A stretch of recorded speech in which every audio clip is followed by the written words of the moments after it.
Woke means? It means you're a loser. Everything woke turns to shit, okay? It's true.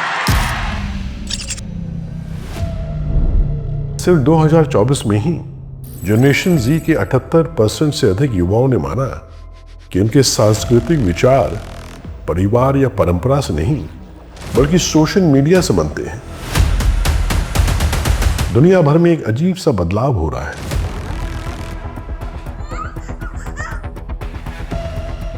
ये आंकड़े एक चिंता का विषय है, क्योंकि अब संस्कृति हिंसा से समाप्त नहीं होती, वह रिप्लेसमेंट के माध्यम से समाप्त की जाती है। पिछले 5 वर्षों में भारतीय त्योहारों को पिछड़ा बताने वाले हैशटैग असामान्य रूप से बढ़े हैं। ये सब एक रात में नहीं हुआ। यही वह संकट है जिसकी चेतावनी समर्थ गुरु रामदास ने आज से 350 वर्ष पहले दी थी।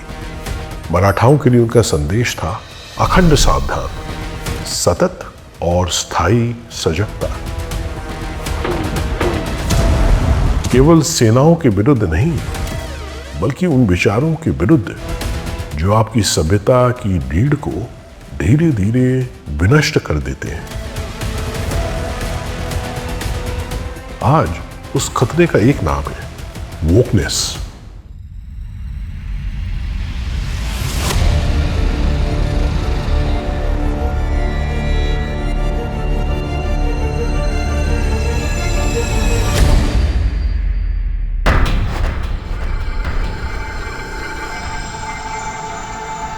वोकनेस भारत में नहीं जन्मी। यह अमेरिका में नस्लीय न्याय आंदोलन के रूप में शुरू हुई, विश्वविद्यालयों पर हावी हुई और 2018 तक एक वैश्विक ऑनलाइन विचारधारा बन गई। 2020 के बाद भारत में इसका प्रसार तेजी से बढ़ा। इंटरसेक्शनैलिटी इंडिया, ब्राह्मणिकल पैट्रियार्की जैसी खोजें और अमेरिकी एकेडमिक कंटेंट की बढ़ती खपत, ये इंपोर्टेड नैतिकता है जिसे बिना भारतीय संदर्भ समझे भारतीय पहचान में फिट कर दिया गया है। My husband is very patriarchal that way. अगर मैंने कपड़े तो कपड़े हैं, पहने तो है ना, You will tell me what to wear. सुन मेरी बात, it's my choice.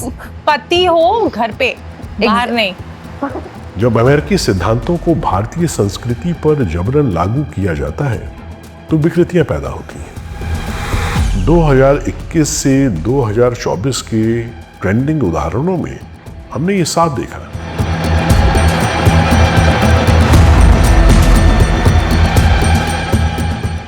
होली को उत्पीड़न का त्योहार कहा गया।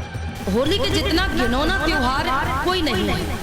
करवा चौथ को patriarchal fasting. What are you pulling Karwa Chauth for? You are sustaining the patriarchal society. You are fasting for a husband who is probably, I don't know, cheating on you. हमारी संस्कृत भाषा को दमनकारी भाषा और रामायण को स्त्री विरोधी महाकाव्य।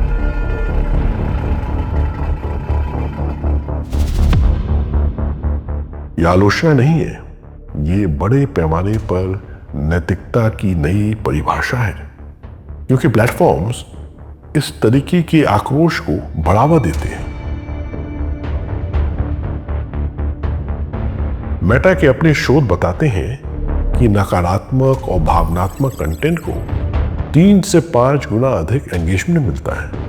These are platforms that are shaping an entire generation. They've already caused more harm than good, and the question now is not what they knew.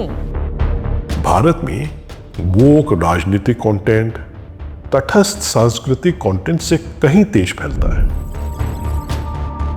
यहां तक कि बहुत से OTT प्लेटफॉर्म भी इसी प्रक्रिया में हमारी मेंटल कंडीशनिंग कर रहे हैं।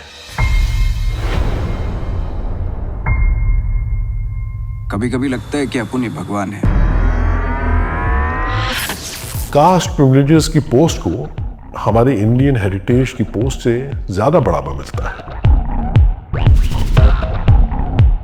भारतीय ह्यूमैनिटीज के अधिकांश छात्र वोक US centred activist page follow करते हैं। Hi, I'm Angel and I'm gender fluid. Sometimes I feel like a boy, sometimes like a girl, sometimes like both and sometimes like neither. ये कोई संयोग नहीं है, ये इंफ्रास्ट्रक्चर ड्रिवन नैरेटिव शेपिंग है। अब आपको समझना होगा कि वे ऐसा क्यों कर रहे हैं। भारत के पास दुनिया की सबसे बड़ी युवा जनसंख्या है और ये दुनिया की सबसे प्राचीन जीवित सभ्यता भी है।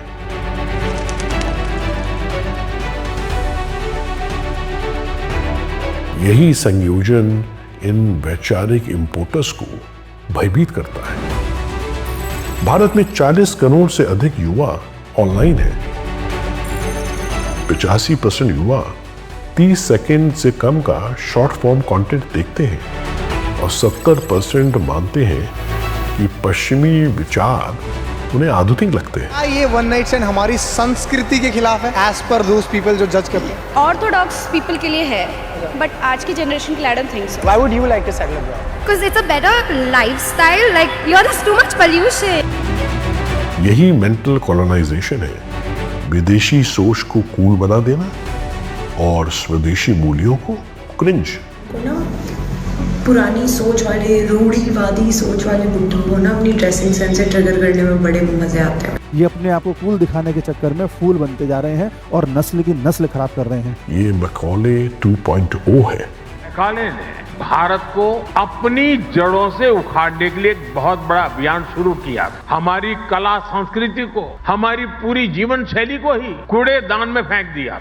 और इसी तरह एक नई परंपरा उभरती है, भारतीय चेहरे लेकिन सोच और ढांचा विदेशी। वे परंपराओं के दर्शन को बिना समझे उनका मजाक उड़ाते हैं। और यूपी कोई भी साल जाओगे ना तो एक आदमी चिल्ला रहा है, मंदिर यहाँ।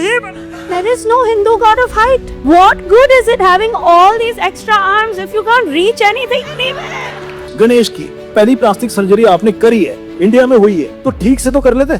इसको देख के तो यही लगता है कि गांजा फूक के नहीं करना चाहिए सर। स्थानीय तथ्यों के बिना विदेशी सिद्धांत थोपते हैं और पश्चिमी स्वीकृति को अंतिम सत्य मानते हैं। वे संस्कृति को नष्ट नहीं करते, वे आपको उससे काट देते हैं। मेरा नाम किसी की मस्जिद तोड़ के ऐसे मंदिर में नहीं बस सकता। राम मंदिर और मस्जिद दोनों वालों से पूछ लो और अगर दोनों की सहमति हो तो वहाँ एक अच्छी यूनिवर्सिटी बनवा दो। 40% यूपी के पास बाथरूम नहीं है। इतना प्रसाद खिलाओगे तो छोड़ेंगे? हेलो फ्रेंड्स, गाँव मूत्र पी लो।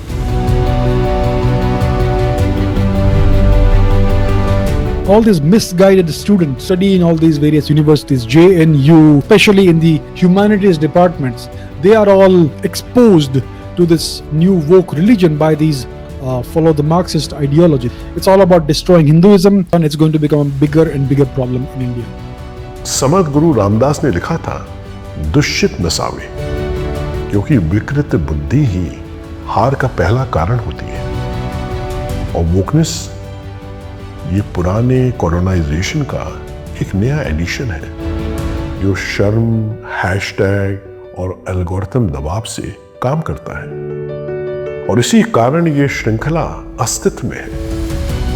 अखंड सावधान रहिए क्योंकि अगला आक्रमण आपकी सीमाओं पर नहीं होगा, वो आपके मन मस्तिष्क पर होगा।